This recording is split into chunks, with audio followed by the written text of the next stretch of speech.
The vacant land purchase agreement is very similar to the purchase agreement that you would use if you were writing an offer on a single family home.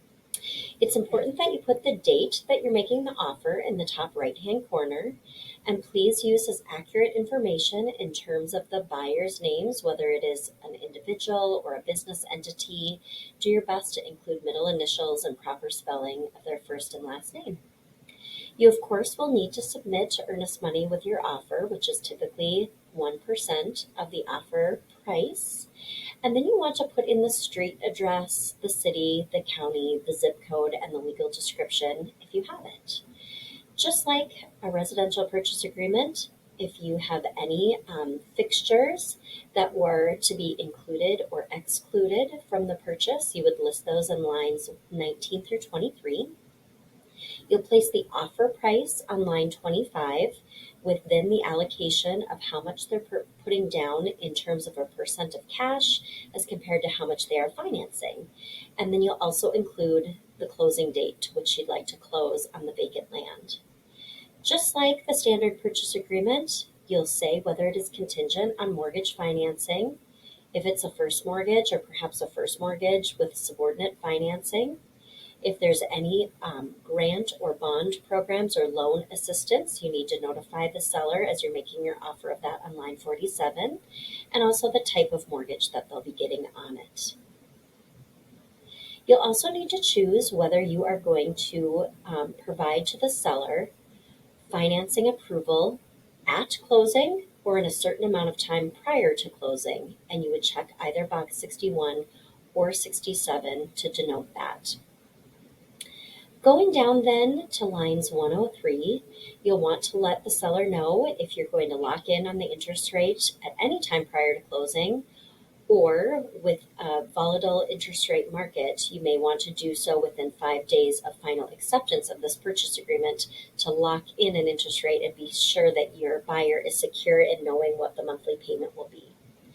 Since it's just vacant land, there won't likely be any lender commitment work orders, but you would need to put something in that line 107. So you'd write a dollar amount, perhaps $1,000, or you'd write zero.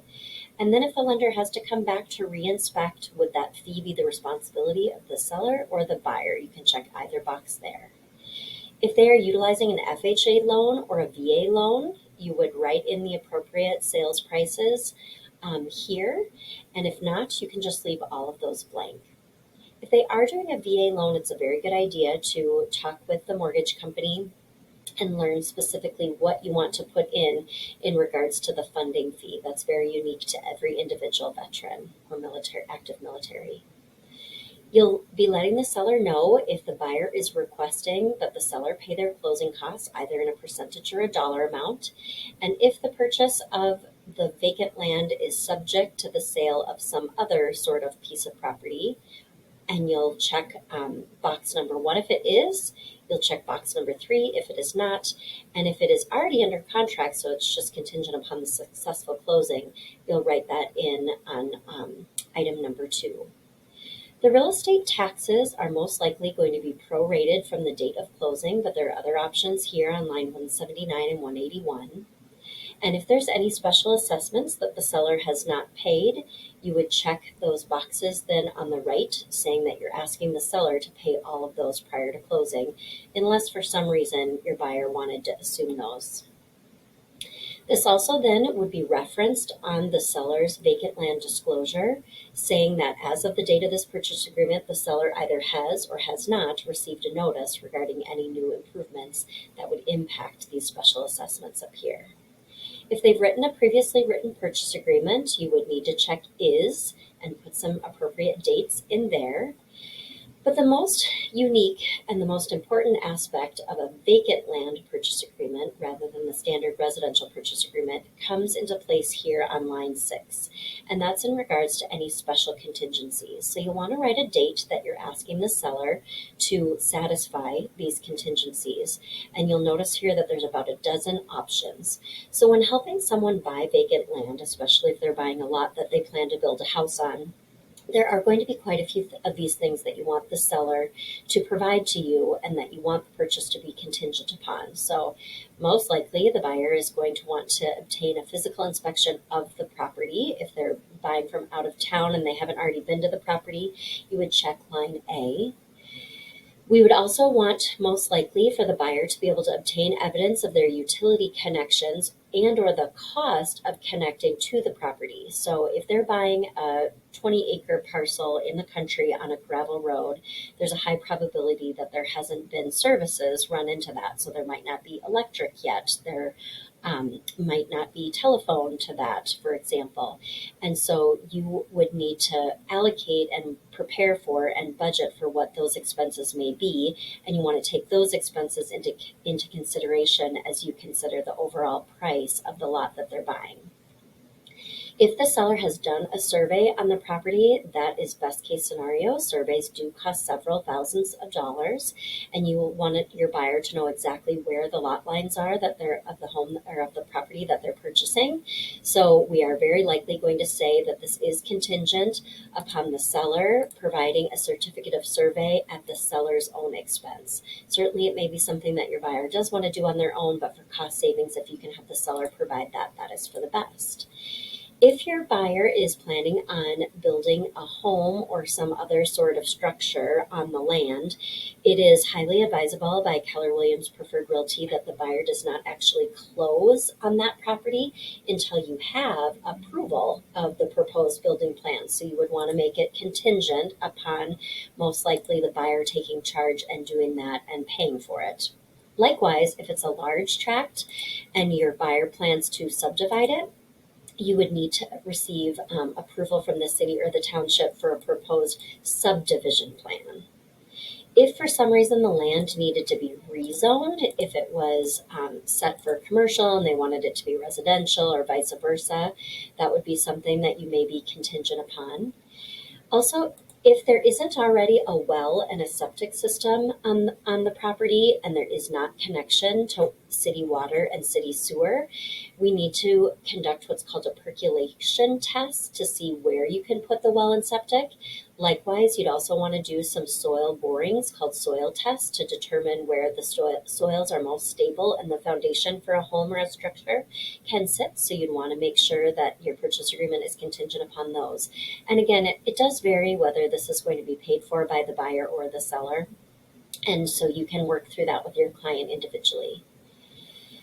If you are building a new home or a new structure, would need to obtain approval of your building plans and specifications in accordance with any recorded subdivision covenants. So if this is a vacant land in the middle of a subdivision with houses that were built in the 90s and nothing had ever been built on this particular one, there is a possibility that there's some sort of architectural control committee in the development. So separate from receiving approval from the city or the county, this would be something that you'd need to receive approval from the neighborhood. Likewise, if there is an architectural control committee and a recorded subdivision covenants, you would want to make your purchase contingent for your buyer upon receiving all of those documents, and you can either make it at the buyer or seller's expense. This one I would typically do at the seller's. If there's any other special contingencies, you could write that in there on line K.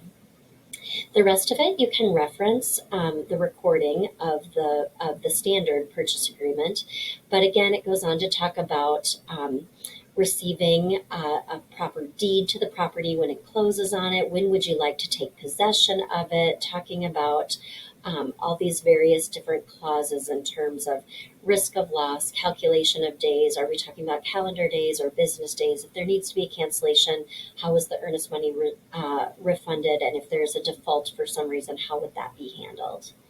But another unique section of the vacant land purchase agreement comes in here and play again on lines 360 through 368, where there may be some special disclosures that the seller needs to provide to us. So in the MLS listing, it would say that the land is 20 acres, for example, and it's currently zoned for residential. You'd want to reference the MLS listing and put those things in here. They also need to disclose to the best of their ability, is this in a floodplain? Does it receive any sort of preferential tax treatment? If this is farmland, for example, they probably have some sort of nonprofit status. Maybe it's rural preservation or green acres. And so we need to disclose there if the seller has knowledge of that. And also if it's enrolled in any federal, state, or local government programs like conservation. Just like on a standard purchase agreement, they certainly have the right to review this property again prior to closing, on the day of closing. And then we're stating whether they've been provided a vacant land disclosure or a seller's disclosure alternative. Just like the other purchase agreement, again, it goes on to talk about, is there city water and sewer? And if there is not, did the seller have any knowledge of a septic system or a well that's already on the property? You would fill in the real estate licensee and real estate company representing the seller. You'd put yourself as representing the buyer, and then you'd reference here whether it's dual agency or not. So again, other clauses that you can reference from the standard purchase agreement, and your client will then sign and print their name down here on the right. And when it comes back from the seller will be placing in whether they are or are not a foreign individual, and if they are or are not countering it, and if it is subject to a counteroffer addendum. So that is what the vacant land purchase agreement, and just two sections on there that are unique to the vacant land purchase agreement as compared to the standard purchase agreement.